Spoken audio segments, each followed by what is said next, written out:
সবাইকে good morning. কেমন আছেন সবাই? আরেকটা নতুন ব্লগে সবাইকে স্বাগত জানাই। এই যে সবজি কাটতে বসে গেছি। আজকের কাঁচা কুমড়ো রান্না করব। সজনে ডাঁটা নিম পাতা দিয়ে শুক্তো বানাবো।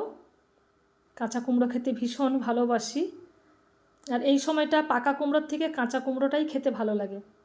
সারা বছরের থেকে এই গরমের সময় কাঁচা কুমড়োটা বাজারে পাওয়া যায়। আমাদের তো সপ্তাহে 2-3 দিন বাড়িতে আসে কাঁচা কুমড়ো। কাঁচা কুমড়ো দিয়ে আলু দিয়ে তরকারি করে মুড়ির সঙ্গে খাই, রুটি দিয়ে খাই। কাঁচা কুমড়ো, কাঁচা আম, মিষ্টি আলু, ঢেঁড়স দিয়ে টকও ভালো লাগে। কাঁচা কুমড়োর ছাল ছাড়াই না, ছাল সমেতই রান্না করি। আমাদের তো অনেকেই জিজ্ঞাসা করে যে তোমরা প্রত্যেক দিন নিরামিষ কী খাও? সবাই জানে নিরামিষ মানেই নিউট্রিলা পনির, তা কিন্তু না। আমরা সব সবজিই খাই। তার মধ্যে কাঁচা কুমড়োটাও ভীষণ ফেভারিট। আজকের মাশরুমও রান্না করব। প্রথমে মাশরুমটাকে কেটে ধুয়ে নেব। সমস্ত সবজি কেটে ধুয়ে নিয়েছি। এই যে শুক্তো বানাবো, আমের চাটনি করব। মাশরুমটাকে ধুয়ে নিয়েছি। পরিমাণ মতো লঙ্কা গুঁড়ো, পরিমাণ মতো হলুদ গুঁড়ো, পরিমাণ মতো জিরে গুঁড়ো, ওপর থেকে একটু সর্ষের তেল, পরিমাণ মতো লবণ দিয়ে এটা মেখে রাখবো।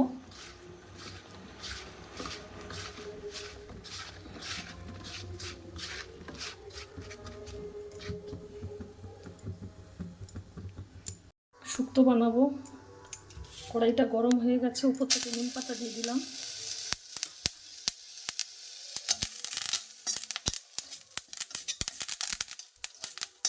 বাজারে বেশ কি সুন্দর নিম ফুল উঠেছে, কয়েকদিন আগে নিয়ে এসেছিল, শেষ হয়ে গেছে। আজকে সীমা এই যে পাতা এনে দিয়েছে। এরপর থেকে ফোড়নও দিয়ে দিলাম।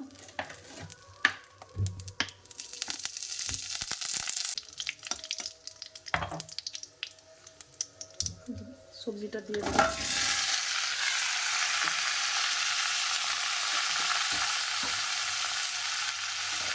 এরপর থেকে পরিমাণ মতো লবণ দিয়ে দিলাম।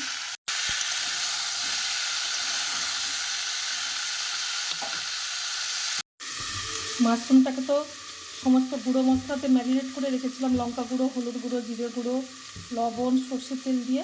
আর এখানে একটা পেস্ট বানিয়ে নেব। এই যে 2টো কাঁচা লঙ্কা দিলাম, একটা টমেটো কেটে রেখেছিলাম 4 টুকরো দিয়ে দিলাম। এই যে কাজু বাদামটাকে ভিজিয়ে রেখেছিলাম, আদাটাও দিয়ে দেবো, একসঙ্গে পেস্ট বানিয়ে নেব। সবজিটা কষানো হয়ে গেছে। এবারে ওপর থেকে সর্ষে বাটা দিয়ে দিলাম। এবারে পরিমাণ মতো হলুদ গুঁড়ো দিয়ে দিলাম।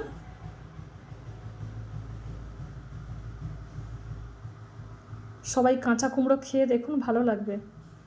শুক্তো হোক, তরকারি হোক, রুটির সঙ্গে, মুড়ির সঙ্গে।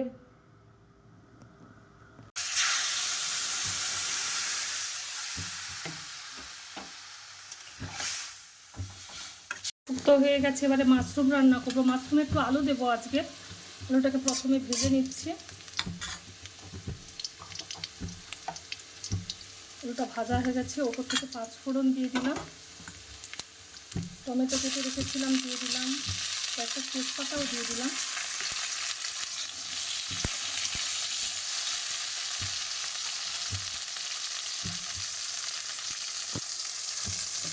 পেস্ট বানিয়ে রেখেছিলাম কাজু বাদাম, আদা, টমেটো আর কাঁচা লঙ্কা দুটো, এই পেস্টটা দিয়ে দিলাম।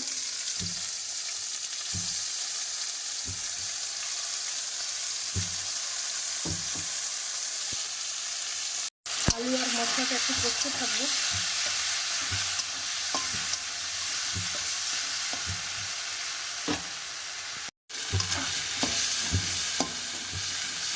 মশলাটা কষানো হয়ে গেছে। এই যে ম্যারিনেট করে রেখেছিলাম মাশরুমটা উপর থেকে দিয়ে দেবো।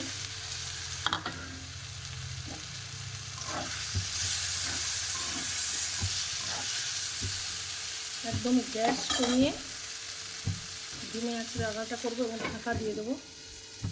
এই তো আলু মাশরুম আর মশলাটাকে কষিয়ে জল দিয়ে দিয়েছি।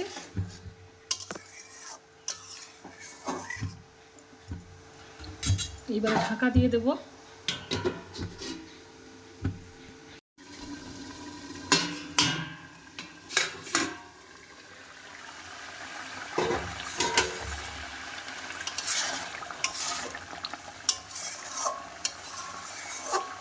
রান্নাটা কেমন হলো জানাবেন, আর কে কে আমার মতো মাশরুম ভালোবাসে কমেন্ট করে জানাবেন।